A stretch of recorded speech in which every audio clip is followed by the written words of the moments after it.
이사야서 40장 1절에서 5절 말씀입니다. 우리 한 목소리로 받들어 읽겠습니다. 시작. 너희의 하나님이 이르시되 너희는 위로하라. 내 백성을 위로하라. 너희는 예루살렘의 마음에 닿도록 말하며 그것에게 외치라. 그 노역의 때가 끝났고 그 죄악이 사함을 받았느니라. 그의 모든 죄로 말미암아 여호와의 손에서 벌을 배나 받았느니라 할지니라 하시니라. 외치는 자의 소리여 이르되 너희는 광야에서 여호와의 길을 예비하라. 사막에서 우리 하나님의 대로를 평탄하게 하라. 골짜기마다 도두어지며 산마다 언덕마다 낮아지며 고르지 아니한 곳이 평탄하게 되며 험한 곳이 평지가 될 것이요 여호와의 영광이 나타나고 모든 육체가 그것을 함께 보리라. 이는 여호와의 입이 말씀하셨느니라. 아멘. 자리에 앉으시겠습니다. 16주년이 되어서 생각나는 게 있는데요. 그것은 달인이라는 개그 콘서트에 있었던 프로그램입니다. 여러분 잘 모르실 수도 있겠네요. 이렇게 시작합니다. 오늘은 지난 16년 동안 하루도 빠짐없이 설교를 해오신 설교의 달인 설달 권지현 선생을 모시고 이런 식으로 하는 겁니다. 네, 어쨌든 16년이면 정말 짧지 않은 시간이고요. 저는 16년 동안 설교를 해왔고 또 우리 교회는 16년 동안 또 예배를 같이 드려왔습니다.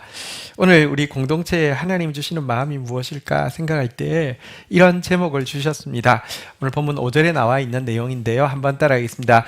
여호와의 영광이 나타나리라. 우리 서로에게 한번 격려하겠습니다. 여호와의 영광이 나타날 것입니다. 자, 1절에 보니까 하나님께서 선지자에게 이렇게 명령을 하고 있습니다. 뭐라고 명령하십니까? 위로하라. 내 백성을 위로하라. 제가 부족하지만 하나님의 종으로서 여러분들에게 대언합니다.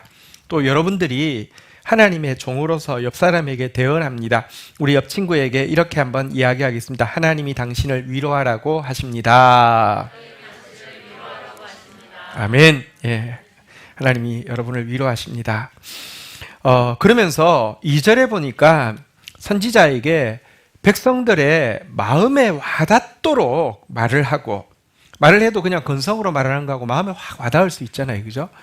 귀에 들리도록 외치라고. 어떤 때는 말을 했는데 무슨 말인지 잘 못 알아들을 수도 있잖아요. 그죠? 귀에 들리도록 외치라고 하면서 한 가지 메시지를 주셨습니다. 위로의 첫 번째 메시지인데요. 그것은 무엇이냐고 하면요. 한번 따라하겠습니다. 그 노역의 때가 끝났고 그 죄악이 사함을 받았느니라. 위로의 첫 번째 메시지가 무엇이냐고 하면 용서에 대한 것입니다. 하나님은 공의로우셔서 우리가 범죄할 때 절대 그냥 넘어가지 않습니다. 그건 사랑이 아닙니다. 특별히 하나님은 사랑하는 자녀의 범죄에 대해서는 훨씬 더 예민하고 엄중하게 징계하십니다. 이게 하나님의 사랑의 표현입니다.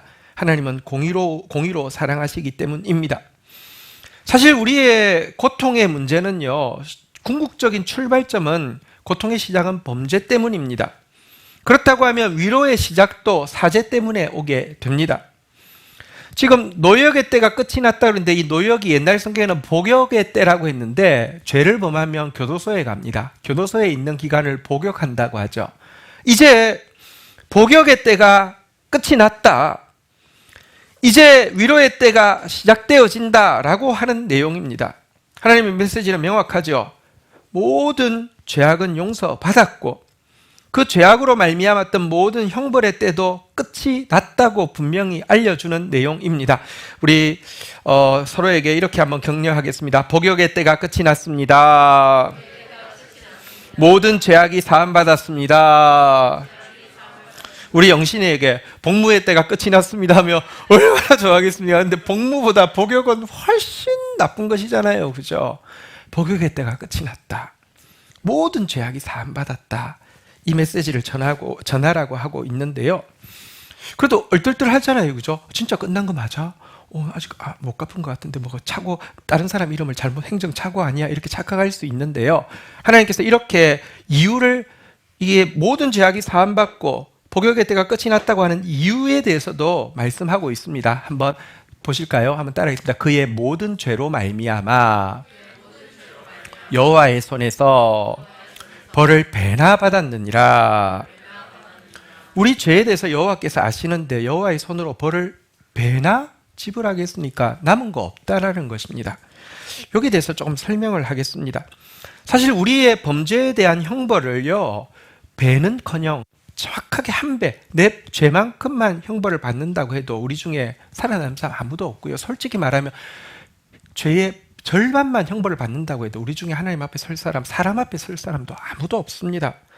그런데 어떻게 배나 받았다라고 이야기합니까? 이것은 본질적으로는 우리의 범죄로 말미암는 이 형벌과 복역의 기간을 당신의 아들 예수에게 전가하셔서 배나 감당하게 하시겠다는 말씀입니다. 왜 배나 감당하게 하십니까? 그냥 딱 내 죄만큼만 감당하게 하시면 안 될까요? 이유가 있습니다. 여러분, 사탄이 우리의 몸값에 대해서 더 이상 한마디도 트집 잡지 못하게 하려 함입니다. 가끔 영화 같은 데 보면 고리대금업자한테 돈을 빌렸는데 이거 안 갚으면 막 죽인다 그러는데 결국 그 액수, 요구하는 액수만큼 갚았습니다. 그러고 나서 이제 됐다고 생각하는데 다시 오잖아요. 그죠? 아, 계산을 잘못했다고. 어제치 뭐 이자를 안 낸 걸 뭐 해가지고 또 묶일 수 있잖아요. 그죠? 사단이 다시는 우리의 몸값에 대해서 한마디도 트집 잡지 못하게 하기 위해서 사단이 요구하는 것보다 2배를 줘버렸습니다. 그리고 또 여러분, 사단 하나님 무서운 줄 알거든요. 지가 과잉 청구한 것에 한 전력이 있기 때문에 하나님 보이면요, 우리랑 하나님이 같이 있으면 쩔쩔매고 근처에도 못 오게 하기 위해서 2배나 당신의 아들을 통하여서 지불하셨다는 것입니다. 그래서 다시 한번 따라하겠습니다. 복무의 때가 확실히 복무가 아닙니다. 복역의 때가 확실히 끝났습니다. 모든 죄악이 사함받았습니다. 할렐루야. 근데 이게 본질적으로는 예수님께 전가했다는 말이지만 부수적으로 우리와도 관련이 있습니다. 우리가 징계받을 때 그것이 죄로 말미암은 것임을 알고 겸손해지고 우리의 죄가 얼마나 큰 것인지 알고 깨달음을 가지고 그러기 때문에 달게 받는다고 하면 하나님은요, 우리한테 사실은 우리의 죄값의 반이 뭐예요? 10분의 1이 뭐예요? 사실은 흉내만 내게 하시지만 깨닫게 하기 위해서. 근데 달게 깨달음으로 겸손하게 받으면 하나님이 2배나 받은 것으로 여겨주신다는 의미도 있습니다.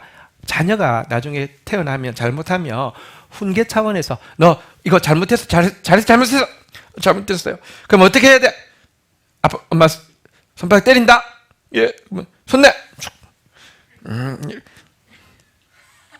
쫙 이렇게 할 때 사실은 이까지는 세게 힘을 주지만 여기 딱 브레이크를 걸거든요. 별로 안 아프게 해요. 손바닥 딱 대고 이렇게 하는데요, 아이들이요 2종류가 있어요. 하나는요, 너 정말 잘못했어요. 그 어떻게 할래? 손바닥 10대 맞을게요. 지가 그렇게 먼저 이야기하고 엄마 때를 이러고 참는 애가 있어요. 우리 영실이도 잘 그랬던 것 같아요. 이렇게 그래서 잘 참았던 것 같아요.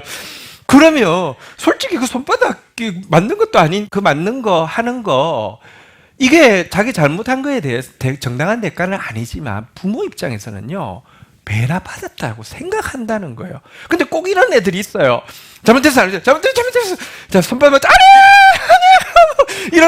이러면 엄마 약간 핑 돕니다. 이거 진짜 잘못했다고 아나? 그때부터 막 그렇잖아요. 그죠? 여러분, 우리가 징계 받는 거 부끄러운 일도 아니고요. 또 하나님이 때린다고 해서 이제 부모는 때리다가 열받아 가지고요 더 화낼 수 있지만 하나님 그런 분 아니에요. 그럴진데 징계 받을 때 여러분 겸손하게 받기를 바랍니다. 깨달음으로 받기를 바랍니다. 달게 받기를 바랍니다. 그러면 하나님이 배나 받았다라고 여겨주신다는 거예요. 또 한 가지, 여기 배나 받았다는 말이 굉장히 중요한 의미가 있습니다. 어떤 사람이 형무소에 복역을 이제 몇 년, 20년형을 받고 감옥 살다가 나왔습니다. 그런데 나오는 날 간수가 이야기합니다. 실은 재판이 잘못돼서 10년만 살아도 되는 거 20년 살았대. 이렇게 이야기해 줍니다. 그 이야기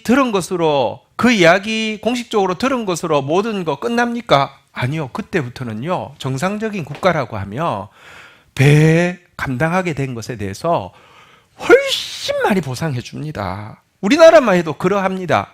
근데 하나님께서 묻지도 않았는데 우리한테 너 내 손에 벌을 배나 받았어 라고 말하는 것은요, 하나님께서 우리에게 우리를 위로하기 위해서 갑절의 보상을 준비하고 계신다는 의미가 되는 것입니다. 사실은 위로가 우리 행태로만 보면 복무의 때가 다 끝났습니다, 모든 죄가 사함받았습니다, 이것만 해도 대단히 큰 위로의 메시지이지만 이걸로 하나님 성이 차지 않습니다. 이거에 비교할 수 없는 갑절의 보상으로 갚아주셔야지 공의로우신 하나님에게 맞고요, 하나님 성이 풀린다는 것입니다. 그래서 예비하신 위로의 메시지, 사실은 앞에 메시지가 그냥 위로를 위한 전제라고 하면, 위로의 핵심 메시지가 뭐냐고 하면 이사야서 40장 5절에 나온 내용입니다. 여호와의 영광이 나타나고 모든 육체가 그것을 함께 보리라. 자, 얘야, 모든 복역의 때가 끝났어, 모든 죄함이 사함받았어, 그러니까 이제부터 내가 너를 위로해 줄 텐데 어떤 위로를 받을 것이냐? 여호와의 영광이 나타날 거야. 그걸 모든 사람이 보게 될 거야. 내가 말했어, 이 말은 내가 책임져, 내가 맹세해, 이런 뜻 아니겠습니까? 확실하게 보게 해줄 거야 라는 내용입니다. 한번 따라하겠습니다. 여호와의 영광이 나타나고 모든 육체가 그것을 함께 볼 것입니다.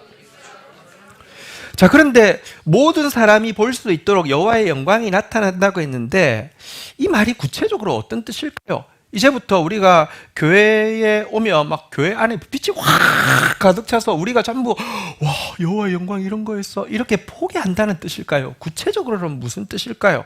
구체적인 의미는 우리가 하나님의 자녀인데요, 우리를 영광스럽게 해주셔서 우리의 영광을 세상 모든 사람이 보게 함으로 말미암아 하나님이 영광 받으시겠다는 뜻입니다. 여러분, 예수님께서 우리를 대신해서 복역의 때를 이 세상에서 지셨잖아요. 그런데 이 복역의 때가 이제 끝이 나고 위로의 때가 시작되어질 때, 다시 말하면 예수님께서 대제사장의 기도라고 해서 우리의 죄를 다 걸머지는 기도를 하시고, 사실은 십자가를 지시기 전이지만 일단 기도를 통하여서는 모든 것을 걸머지신 그 순간, 그리고 이제 위로가 시작되어짐을 선포할 때 요한복음 17장 1절에 보면 예수님께서 이렇게 선포하고 계십니다. 같이 한번 읽겠습니다. 시작.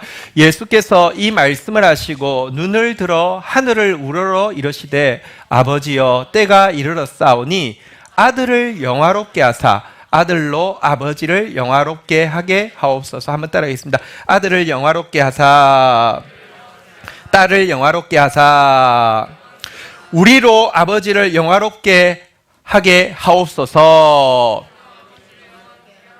이게 여호와의 영광이 나타나서 모든 육체가 그것을 함께 볼 것이라는 말의 의미입니다. 지금까지 우리는 징계의 시간을 지나고 있기 때문에 죄를 뒤집어쓰고 슬픔을 뒤집어쓰고 근심으로 가득 채워진 수치의 때를, 형벌의 때를 지나고 있었지만 이제부터 하나님께서 우리에게 화관을 씌우시고 기쁨의 기름을 부으시고 찬송의 옷을 입혀 주신 영광의 때를 지나게 하심으로 말미암아 우리가 하나님의 영광을 나타낼 자인 줄 알게 하시겠다는 뜻입니다. 이사야서 61장 3절이 그런 내용이지요. 무릇 시온에서 슬퍼하는 자에게 화관을 주어 그 죄를 대신하며 기쁨의 기름으로 그 슬픔을 대신하며 찬송의 옷으로 그 근심을 대신하여 그들이 의의 나무 곧 여호와께서 심으신 그 영광을 나타낼 자라 일컬음을 받게 하려 하십니다. 하나님의 영광을 나타낼 자라고 사람들이 우리를 일컬을 때 이게 바로 여호와의 영광이 나타나고 모든 육체가 그것을 함께 본다는 의미입니다. 한번 따라 하겠습니다. 우리를 통하여 나타나는, 옆 사람 격려하겠습니다. 당신을 통하여 나타나는 여호와의 영광을 이제 모든 사람이 보게 될 것입니다. 그게 이 메시지의 내용입니다. 위로의 핵심 내용입니다. 이제 우리를 통하여 나타나기 시작하는 여호와의 영광을 모든 사람이 보게 될 것이라는 것입니다. 그렇다고 하면 구체적으로는 이제 우리를 통하여서 어떻게 영광이 나타나게 될까요? 이제부터는 우리가 생각하는 일이 술술 풀리게 된다는 뜻일까요? 이제부터는 우리가 이 세상에서도 엄청 잘 나가게 해주시겠다는 말씀일까요? 여러분, 사실 사람이 굉장히 잘 나갈 때는요, 진짜 좀 영광스러워 보입니다. 잘 나갈 때는요, 얼굴에서 막 빛이 나는 것처럼 보입니다. BTS 그 친구 이름 뭐였더라? 이번에 전국 이렇게 공연하는 거 보면 빛이 나지 않습니까? 별로 안 좋아하세요? 네. 네. 이게 사람도요, 인간적으로 잘 나갈 때 보면요, 진짜 영광이 나타나는 것 같아요. 이제부터는 우리가 생각하면 확 이렇게 잘 되게 하고, 사람들이 우리 얼굴 보고, 와, 이렇게 하게 해주신다는 뜻일까요? 근데요, 하나님은 그것보다 더 좋은 거 주시려고 하십니다. 이런 영광, 우리가 내가 막 뜻한 게 막 되고, 사람들도 와 하는 영광이 진짜 영광이 아닙니다. 헛된 영광입니다. 우리 오늘 5절까지 읽었는데 6절부터 보면 이렇게 이야기하십니다. 하나님 주시려는 영광이 뭘까요? 말하는 자여 의 소리여 외치라. 대답하되 내가 무엇이라 외치리까? 선지자한테 외치라고 해서 뭐라고 외칠까요? 하니까 선지자 보고 이렇게 외치라고 했습니다. 모든 육체는 풀이고 그의 모든 아름다운 들의 꽃과 같으니. 7절 한번 보십시오. 같이 읽겠습니다. 시작. 풀은 마르고 꽃은 시들면 여호와의 기운이 그 위에 불미라. 이 백성은 실로 풀이로. 하나님이 그냥 우리 인간적으로 잘 나가게 해주실 수 있습니다. 여러분, 막 사람들이 우리 얼굴 보면서도 조심하게 갑자기, 그러니까 근처에 오기도 좀 약간 조심을 하면서 이렇게 하게 할 수 있습니다. 하지만 기억하십시오. 그런 영광은요, 풀과 같아서 시들고 마르고 떨어지는 헛된 영광입니다. 하나님이 이제부터 너에게 영광을 주겠다고 할 때는 이런 영광 준다는 것이 아닙니다. 그렇다고 하면 어떤 영광 준다는 것입니까? 이어지는 8절 같이 한번 읽어볼까요? 같이 읽겠습니다. 시작. 풀은 마르고 꽃은 시드나 우리 하나님의 말씀은 영원히 서리라. 무슨 말씀입니까? 하나님께서 모든 육체는 풀과 같고 그의 모든 영광은 풀의 꽃과 같아서 풀은 마르고 꽃은 떨어질 뿐이지만 하나님의 자녀인 우리를 영화롭게 해주기 위해서 하나님이 가지고 있는 방법은 하나님이 우리에게 주신 말씀이 하나도 땅에 떨어지지 않고 시들지 않고 메마르지 않고 우리 가운데 그대로 이루어지게 해주시겠다는 것입니다. 그리고 이렇게 우리에게 주신 말씀, 그래서 우리가 기도했던 말씀, 그것 때문에 인내했던 말씀, 그것 때문에 다듬어져갔던 말씀이 실제가 되게 하심으로 말미암아 임한 영광은 진짜 영광입니다. 영원히 없어지지 않는 영광입니다.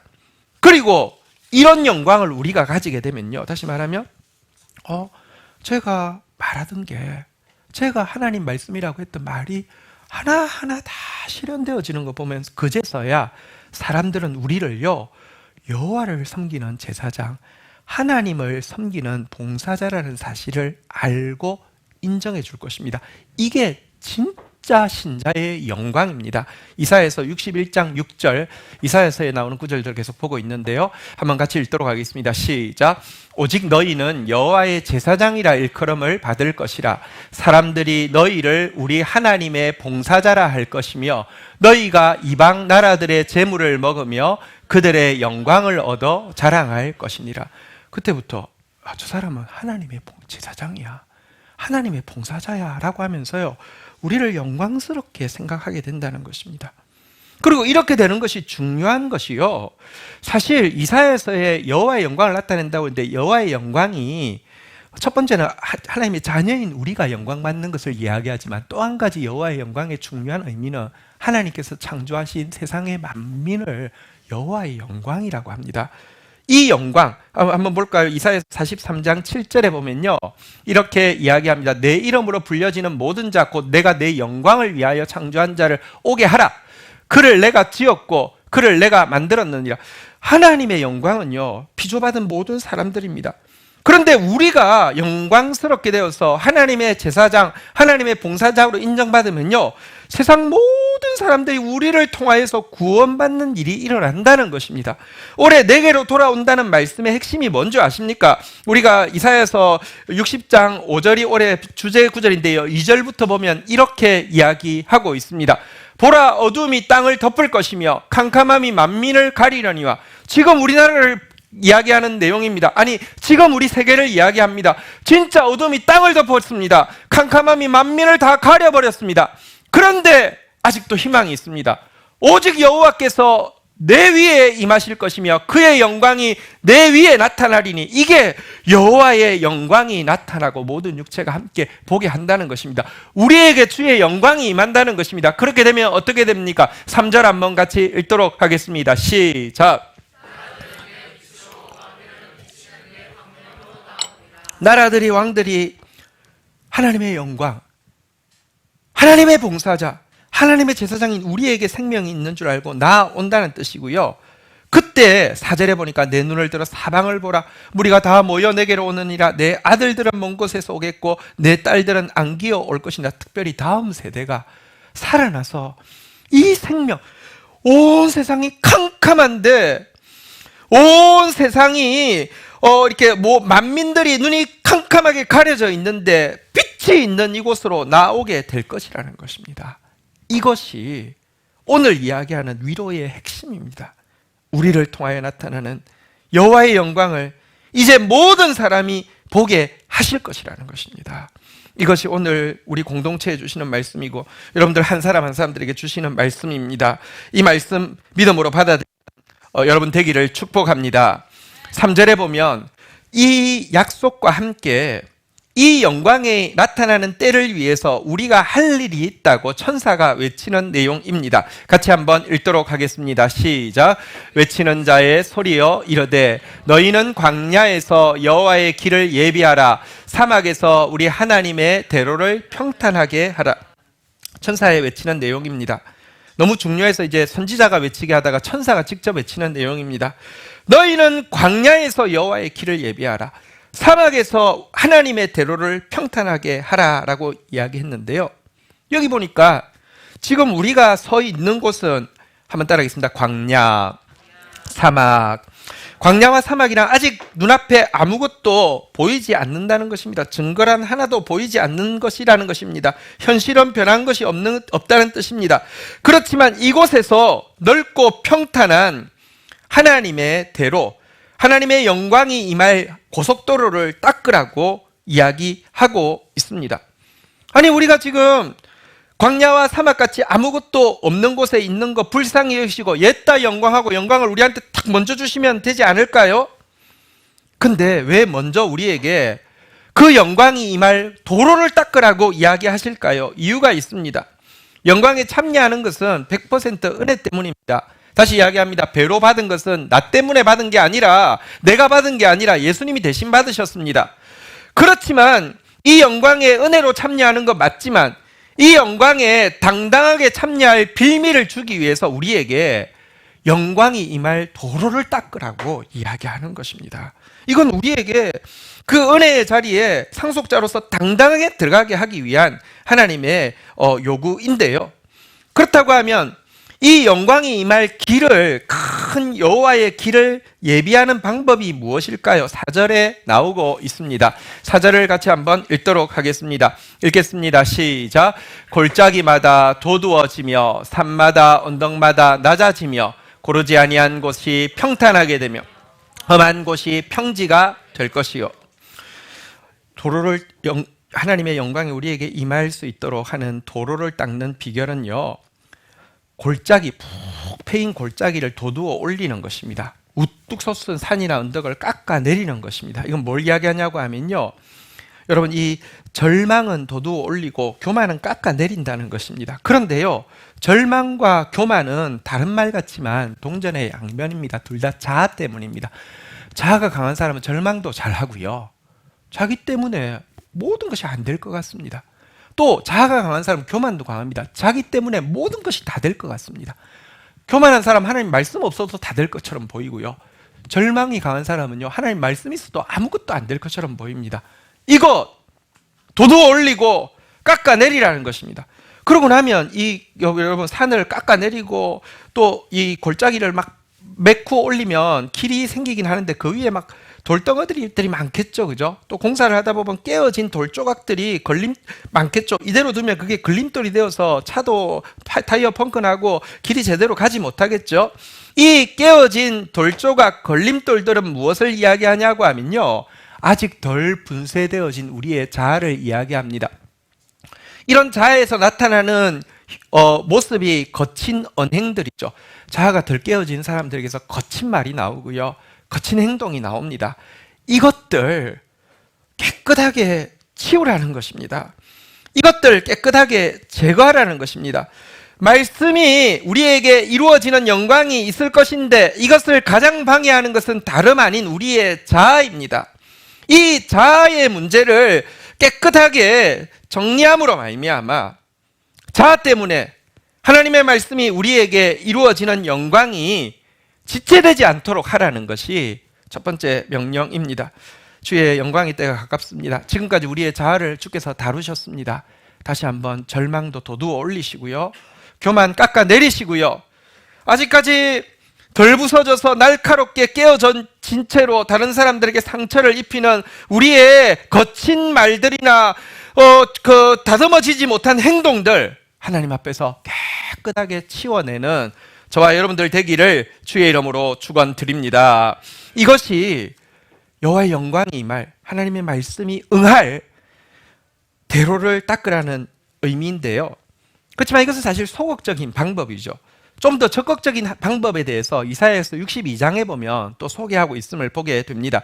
이사야 62장 10절에도 보면 대로를 준비하라는 내용이 나옵니다. 성문으로 나아가라, 백성이 올 길을 닦으라. 많은 영혼들이 이제 우리 통하에서 회복되어져서 올 것인데 이 일을 위해서 큰 길을 수축하라, 돌을 제거하라.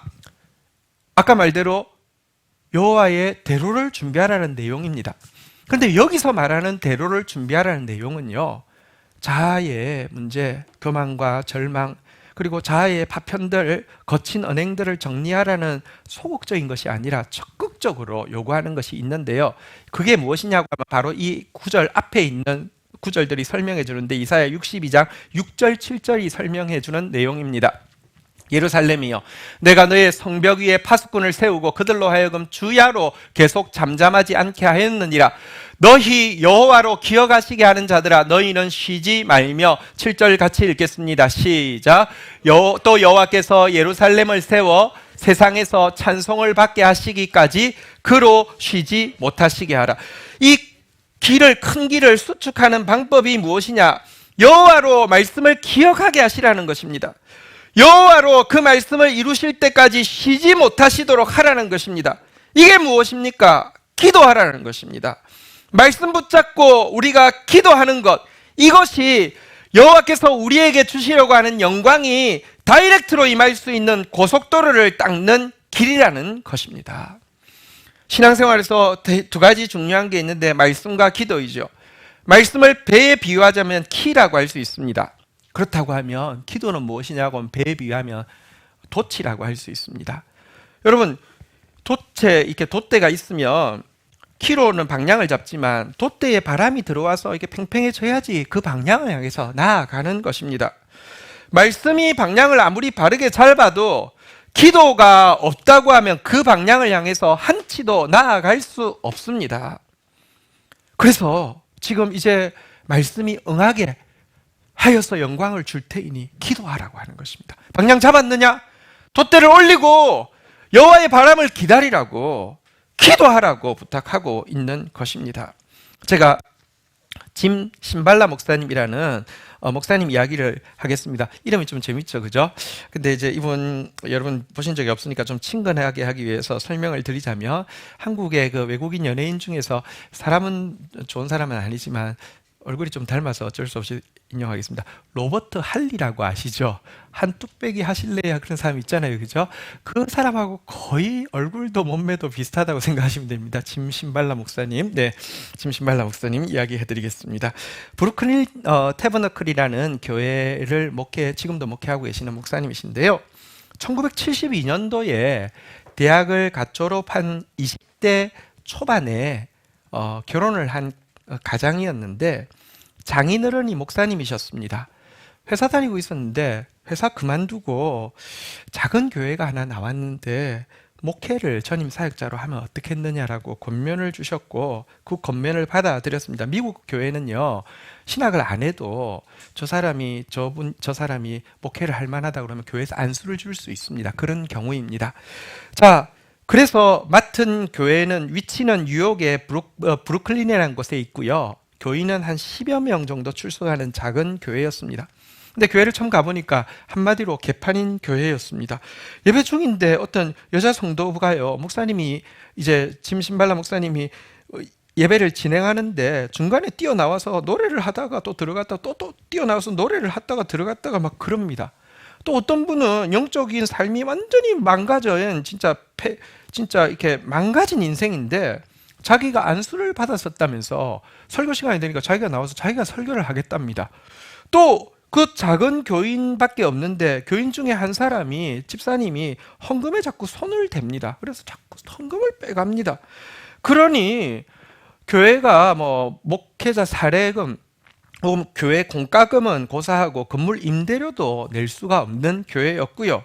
그래서 신발라 목사님은 중학교 농구 코치 일을 했고 사모님은 학교 식당에서 봉사하는 일을 하면서 이 목회를 하게 되었습니다. 지역 브루클린은 대표적인 슬램가죠. 그래서 교회 현관 계단에는요, 항상 알코올 중독자가 쓰러져 있거나 성독착 환자가 쓰러져 있거나 동성연애자, 마약 중독자가 널브러져 있는 그런 계단을 통과해야 교회로 갈 수 있습니다. 교회까지 가는 길에는 칼을 들고 돈을 뺏으려는 강도나 수백 명의 남창이나 매춘부들이 서성이고 있는 길을 건너야 했습니다. 그런 곳이니 사람들은 누구나 돈만 벌면 이 지역을 벗어나려고 하는 곳이 브루클린이었습니다. 사명감으로 시작은 했지만 시간이 지나면서 점점 지치기 시작했습니다. 설교 준비에 최선을 다해서 했지만 지쳐갔고요. 사모님 역시 음악을 할 줄 모르지만 교회 성가대가 있어야 되기 때문에 성가대 지휘를 하고 섬기고 있었는데 점점 지쳐가게 되었습니다. 교회는 아무런 변화도 일어나지 않고 교회를 그만두고 싶다는 생각만 계속 들었습니다. 하나님, 나는 이 일에 적합하지 않습니다. 나는 말솜씨도 부족합니다. 나는 너무 어립니다. 나는 신학도 공부하지 않았습니다. 나는 너무 지쳐버렸습니다. 예배가 무섭고 싫습니다. 차라리 죽여주십시오. 이런 말 외에는 나오지 않는 시간을 지나고 있었습니다. 어느 날 설교를 시작했는데 5분이 못 되어서 그냥 너무 비참하다는 생각이 들어서 목이 메여서 이렇게 말하고 내려왔습니다. 죄송합니다만 저는 이 상황에서 더 이상 설교를 할 수 없겠습니다. 무언가 굉장히 잘못되어 있는데 무엇을 어떻게 해야 할지 저는 더 이상 계속 할 수가 없습니다. 하나님이 돕지 않으시면 저는 어떻게 해야 될지 모르겠습니다. 저를 위해서 지금 기도해 주십시오 하고 설교를 마치고 내려왔습니다. 목회자가 그런다는 것은 그냥 권투 선수로 치면은 중간에 이제 게임 포기하고 그냥 이제 옷 벗는 거나 마찬가지 아닙니까? 그런데 그때 하나님께서 은혜를 베푸셨습니다. 갑자기 집사님 중에 한 분이 앞으로 울면서 나오더니 죄송합니다. 다시는 그 짓 안 하겠습니다. 용서해 주십시오라고 했습니다. 그 짓이 헌금에 손을 대는 것인지 무엇인지 잘 모르겠지만 어쨌든 한 사람이 회개를 하는 그런 일이 일어났습니다. 진실하게 목회자가 하나님 앞에서 자기의 연약함을 고백하며 하나님이 은혜를 주십니다. 하지만 그것으로 사실은 변한 게 아무것도 없었습니다. 여전히 목회는 어려웠고요. 무엇을 어떻게 해야 할지 모르는 방황은 계속되고 있었습니다. 그러다가 6주간이나 독감이 계속되어서 휴가를 가지게 되었고요. 홀로 조용히 바닷가를 거닐면서 하나님 앞에 기도하고 있었습니다. 주님, 저는 목회를 어떻게 해야 될지 도저히 모르겠습니다. 신학교도 다닌 적 없고 제자훈련을 제대로 받은 적도 없는 저희 어린 부부가 알고 있는 사실은 지금 우리가 서 있는 곳은 너무 삭막한 땅 한가운데 있다는 것이며 우리 주위에서는 너무 많은 사람이 술로, 마약으로, 죄악으로 죽어가고 있다는 사실뿐입니다. 어떻게 해야 될지 모르겠습니다. 목이 메여와서 더 이상 기도할 수 없었습니다. 그런데 그때 하나님께서 참 너무 단순하게 한 가지 말씀을 들려주셨습니다. 그래, 그런데 너희 부부가 내 백성을 인도하여 그들로 기도하고 내 이름을 부르게 한다면 나는 너희 교회와 너희 가정에 필요한 모든 것을 공급하겠고 너희 교회에는 내가 보내는 회중을 다 수용할 수 없게 될 것이다 라고 이야기해 주셨습니다. 단순하지만 너무 간단한 지침이었습니다. 성도들이 기도하면 하나님은 일하시겠다는 것입니다. 그래야 그 주일 휴가를 마치고 돌아와서 이렇게 선포했습니다. 우리가 주의 이름을 부르면 그는 말씀에 약속하신 대로 역사하실 것이고 믿지 않는 영혼들을 이끌어 구원해 주실 것입니다. 그러나 우리가 주의 이름을 부르지 않는다고 하면 그는 아무것도 주실 수 없습니다. 제 설교는 아주 단순합니다. 여러분이 어떻게 생각하든지 상관없이 우리의 미래는 우리의 기도 시간에 달려 있습니다. 이렇게 설교하고 그날 이제 새로 기도회를 시작한다고 기도회 날짜를 공지했습니다. 화요일 저녁 시간이었습니다. 그 전통은 그때부터 지금까지 이어지고 있습니다. 그런데 그 첫날 교회 화요 기도 모임을 하려고 하는데 작은 교회니까 몇 명이 왔겠어요? 많지는 않겠죠. 그런데 그날 외국에서 온 어떤 목사님이 그 기도 모임을 참여한 것입니다. 흔치 않는 경우이기 때문에 소개 좀 해주시고 뭐 하실 말씀이 있으면 인사 말씀을 좀 해주십시오 했는데 그분이 나와서 이런 말을 했습니다. 이런 게 진짜 하나님이 사람을 통해서 말씀하신다는 것입니다. 그 목사님이 나와서 이렇게 이야기하셨습니다.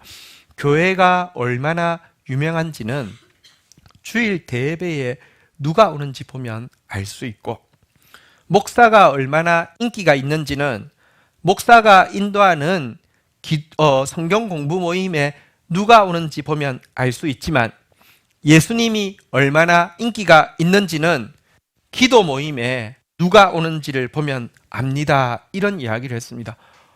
여러분 이게 설교, 그러니까 예배 대예배 온다고 혹은 성경 공부 온다고 예수님이 그 교회에서 인기가 있는 게 아니라 기도 모임에 오는 사람들에게 예수님이 인기가 있다는 말이었죠. 굉장히 그 모임에 불을 지르는 모임이었고요. 그때부터 브루클린 태버너클은 기도하는 교회로 유명해지게 되었습니다.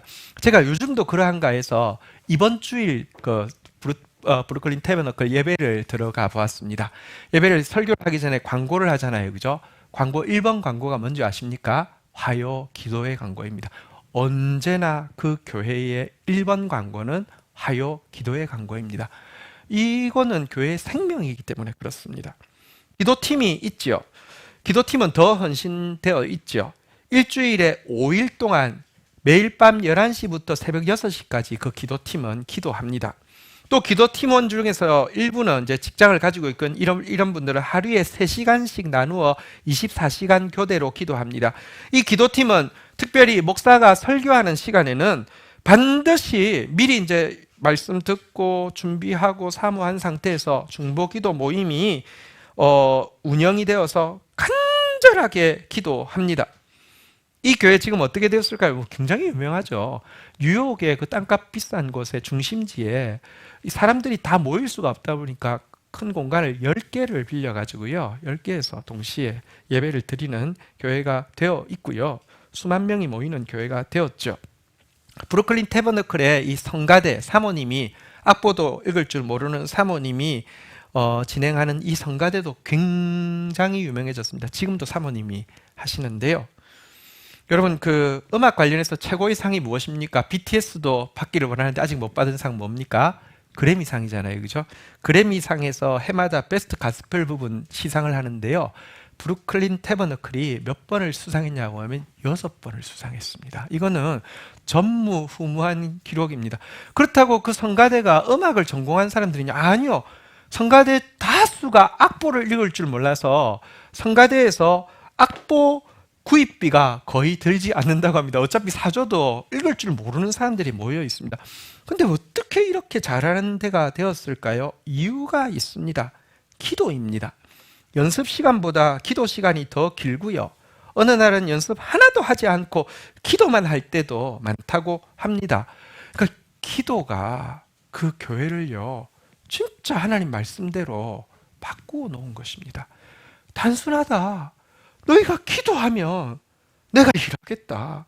내가 너에게 준 모든 약속을 이루겠다 이렇게 말씀하시더니 정말로 그렇게 일하고 계시다는 것입니다. 말씀을 정리하겠습니다.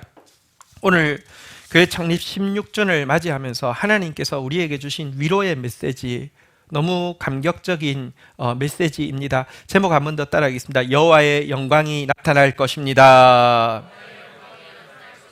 이제 복역의 때는 다 끝이 났다고, 이제 죄악은 모두 사함받았다고, 이제 우리를 통하여 나타나는 여호와의 영광을 모든 사람이 보게 될 것이라고, 여호와의 영광이 나타날 것이라고 선언하시면서 우리에게 할 일을 명확히 알려주셨습니다.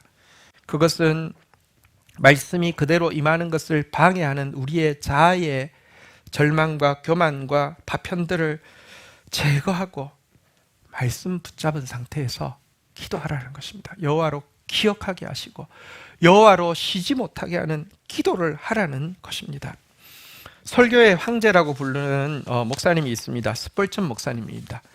이분이 설교에 대해서 이야기하지 않고 기도에 대해서 이렇게 이야기했습니다. 교회의 상태는 정확히 기도회로 진단된다.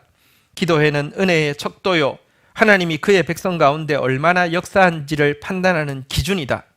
하나님이 교회에 가까이 계시면 교회는 기도한다. 하나님이 교회에 안 계시면 그 첫째 징표는 기도를 게을리하는 것이다. 설교의 황제면은 교회 상태는 정확히 설교로 진단된다, 이렇게 할 만한데요, 이분 정확하게 알았습니다. 기도회로 진단할 수 있다라고 이야기하고 있습니다. 왜 그렇습니까? 사실요, 사람은요 10번의 설교 듣고 변하는 것보다 그 설교 들은 상태에서 진실한 마음으로 10분 기도할 때 변하는 게 더 크기 때문입니다. 그래서 하나님이 기독교가 말씀의 종교인데도 불구하고 교회는 만민이 설교 듣는 곳이니라 라고 하지 않고요, 내 집은 프리칭 하우스다, 설교의 집이다 라고 하지 않고, 교회는 만민이 기도하는 곳이다, 내 집은 프레잉 하우스다 라고 말씀하신 이유가 그것 때문입니다. 우리 교회를 한번 돌아보겠습니다. 우리 교회는 사실 말씀이 너무너무 강한 교회입니다. 그것은 여러분이 이제 그 말씀을 알아가면 알아갈수록 이 교회에서 선포되어지고 있는 말씀이 얼마나 귀하고 강한지 알아가게 될 것입니다. 물론 말씀을 바르게 선포하기 위해서 저도 최선을 다해서 준비하지만 제가 경험하는 것은 뭐냐고 하면 나의 준비 이상으로 하나님이 하실 말씀이 있고 정확하게 이야기한다는 것을 많이 느끼고 있습니다. 그런데 거기에 비하면 기도가 너무너무 약합니다. 우리 교회의 중심은 설교라고 하면 우리 교회는 정말 여호와의 영광이 나타날 수밖에 없는 교회이겠지만, 우리 교회의 중심이 설교에 있어서 답이 되는 것이 아닌 것을 아까 짐 신발 목사님에게도 또 스펄전 목사님에게도 이야기하셨죠. 여기 비하면 우리 교회의 기도가 너무 약한 것이 현실입니다. 그런 사실 하나님께서 우리 교회에 주신 말씀이 너무 많습니다. 교회 이름 자체가 메시지입니다. 전국에서 처음으로 다음 세대라는 이름을 쓴 교회고요. 이 이름 자체가 우리 교회 통해서 다음 세대가 회복되어질 것이라는 약속입니다. 예언입니다. 그리고 이 예언이 이루어진다는 것을 보여주기 위해서 아직 교회가 그렇게 성숙한 교회도 아니었는데요, 여러분 한 10년을 우리 청년들이 주축이 되어가지고요, 전국 청소년들 집회를 하면 1000명씩 여름 겨울 와서 집회를 그렇게 했었습니다. 생각해보면 아직 우리가 다듬어지지도 않았는데도 그 일을 하게 하신 것은 한 징표라고 생각합니다. 또한 우리 교회에 세계에 없는 GT라는 거, 사실은 성경 전권을 한 사람이 쓰고 또 한 사람이 다 설교하고 그게 콘텐츠로 돼 있는 거 없습니다. 스파크라는 양육 교재도 마찬가지입니다. 제가 100% 다 썼지만 한 교회가 테스트 베드가 되었기 때문에 공저라고 이름을 했는데, 그 교회는 이 책을 통해 이 훈련을 통해 너무 잘 성장했습니다. 정말 엄청나게 성장했습니다. 그리고 목사님이 합동 측의 총회장이 되셨고요. 그까지는 어떤 의미에서 이렇게 뭐랄까 좀 그런 고문 재주가 아니, 제주는 고기부리고 약간 뭐 그런 느낌이 있는데 그래도 감사한 것이 이분이 한국 교회를 살릴 유일한 길은 스파크다라는 생각 때문에 올해만 이 스파크를 확산하는데 10억을 쓰기로 결정해가지고요. 12월 달에 2,000명 초청해서 스파크 교육을 합니다. 근데 생각해보면 전부 우리가 준비한 것입니다. 하나님께서 영적 한류를 일으킬 거라고 그러려고 하면 콘텐츠가 있어야 되는데 콘텐츠 준비하라고 해서 GT도 준비하고 성경 정권을 준비하고 스파크도 우리가 신앙의 초보부터 성숙한 때까지 다 준비하게 해 두셨습니다. 근데 한치도 우리는 움직이고 있지 못합니다. 왜일까요? 기도가 없기 때문입니다. 지금 하나님께서 우리에게 요구하십니다. 말씀 있지 않니? 자아와 싸웠지 않니? 이제 나로 좀 쉬지 못하게 해라. 내가 몸이 근질근질하다. 나 좀 일하게 해달라 라고 부탁하고 있습니다. 오늘 작년 예배 때는 부탁했습니다. 우리 교회는 사실은 저도 이 교회가 처음이고 우리 임직들도 다 이 교회가 어떤 의미에서 제대로 신앙생활한 첫 교회이기 때문에 목사가 뭘 해야 되고 안 해야 되고 이런 부분, 또 특별히 우리 직분자들은 뭘 해야 되고 안 해야 되고 그거 거의 모릅니다. 어떤 의미에서는 다른 교회보다 순수하죠. 왜냐하면 백지장과 같아서. 그렇지만 어쨌든 모르는 거 맞습니다. 또 저는 비본질적인 부분을 그렇게 강조해서 이건 해야 되고 이건 안 해야 되고 의도적으로 어떤 문화를 만들고 싶어하는 마음도 없습니다. 그러나 기도하는 것은 이거는요, 교회 임직들이 목숨 걸어야 될 일입니다. 세워둔 임직에게 제가 뭘 요구하든가요? 내가 무슨 돈을 요구하든가요? 뭘 요구하든가요? 어떤 것도 요구한 적이 없습니다. 그런데 자신을 위해서도 그렇지만 교회 리더가 되었다고 하며 이거 기도하지 않으면 어떻게 합니까? 어떻게 감당을 합니까? 이 약속의 말씀은 우리에게 크고 현실은 이렇게 괴리가 큰데 그 차이를 어떻게 감당할 수 있습니까? 또 청년들에게 부탁합니다. 사실은요, 하나님의 영광이 임할 때 나타나는 특이한 증세는요, 청년들이 어른보다 더 빨리 감지한다는 것입니다. 전 세계에 3대 부흥운동이라는 것이 있습니다. 이 3대 부흥운동이 전부 다 청년들의 헌신에 의해서 이루어졌습니다. 웨일즈의 대부흥운동, 웨일즈는 이란에게 졌지만 웨일즈 대부흥운동은 너무, 그게 찰스 웨슬레, 요한 웨슬레의 동생인데 찰스 웨슬레인데 찬양의 하나님의 기름 부심이 특별했는데요. 뭘 때마다 말씀 붙잡고 기도하고 또 기도하니까 사람들이 너무 성경에 있는 대로 다 하려고 하니까 규범주의자라고 해서, 그러니까 고지고대로 한다고 해서 메소디스트라고 불렀습니다. 이게 이 부흥운동 중에 하나이고요. 또 진젠도르프라는 어린 12살 소년이 기숙학교에서 친구들과 함께 겨자씨 모임이라고 만들어서, 그 당시는 종교끼리의 전쟁으로 유럽이 매일 교회끼리 싸우는 이 시대에 진짜 평화가 이루어지고 믿지 않는 세계에 복음을 전하자고 이 일 이루어 달라고 소년이 만든 기도 모임에 성령이 맞아 폭발적인 역사가 일어났습니다. 우리 요즘은 이제 수리남 그러니까 어디인 줄 아죠? 영화가 나오는 바람에. 근데 그 당시에 진젠도르프 시대에 수리남까지 모라비안 선교사가 갈 정도였으니까요. 온 세계로 선교사가 번져나간 일. 그리고 마지막 선교 대부흥 운동이 세뮤엘 밀즈라는 대학생이, 여러분 미국에 이제 제가 그곳에 이제 찾아간 적이 있는데요. 미국에 이제 그 대학에 윌리엄스 칼리지인가, 이 이제 그 좋은 대학입니다. 대학이 있는데 이 대학에 대학생들 몇 명이서 점심 시간에 꼭 그 한적한 곳에 가서 기도 모임을 가지고 있었습니다. 당시는 미국 대륙에서 선교사가 단 한 명도 나오지 않은 때였습니다. 하나님, 우리도 온 세계에 복음 전하게 해주세요. 매일 기도하고 돌아오는 점심시간마다 모임이 있었는데요. 어느 날 기도하고 돌아오는데 폭우가 내렸습니다. 그래서 헤즈텍이라고 하는 이 건초를 쌓아놓은 곳에 다 머리를 들어가서 이제 기다리는데 비가 그치기만을 기다리는데 비가 안 그치는 거예요. 그래서 그 중에 한 친구가 이야기했습니다. 우리 심심한데 기도나 할까? 그래서 기도를 하게 되었습니다. 그때 성령이 임하였습니다. 이 기도 모임으로부터 40년 사이에 24,000명의 대학생들이 선교지로 흩어지게 되었습니다. 우리나라에 뭐 그 고대 병원, 이대 의과 대학, 연대 여기 이것들 대부분이 이때 나온 선교사들, 스튜던트 발룬티어 무브먼트라고 해서 학생 자원자 선교 운동이라는 이것을 통해서 이루어졌습니다.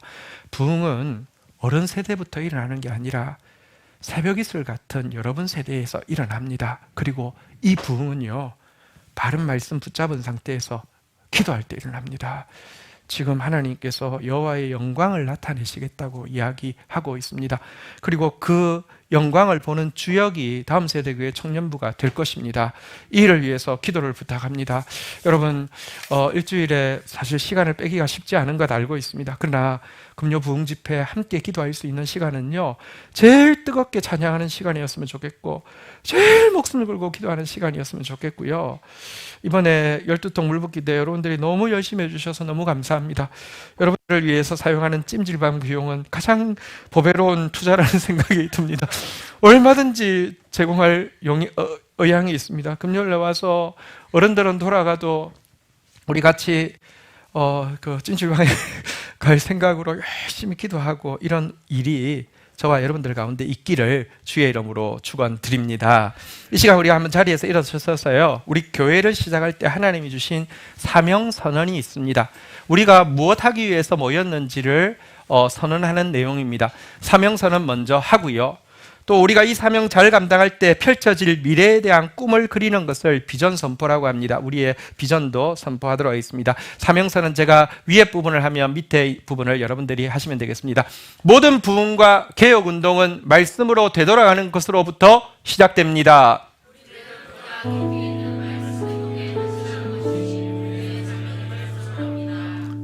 그 다음이요, 모든 구원과 변화의 능력은 성령의 불길이 없이는 불가능합니다.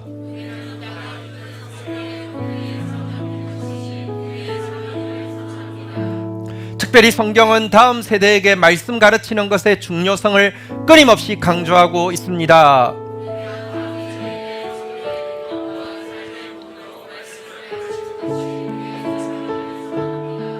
하나님 나라는 우리의 최우선 목표이며 복음 전파는 우리의 최우선 사명입니다.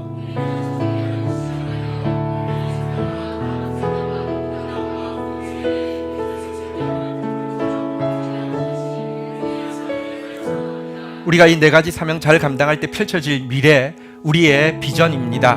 우리의 비전, 우리 첫 번째 거 같이 읽도록 하겠습니다. 우리의 비전 첫 번째 거 같이 읽겠습니다. 시작.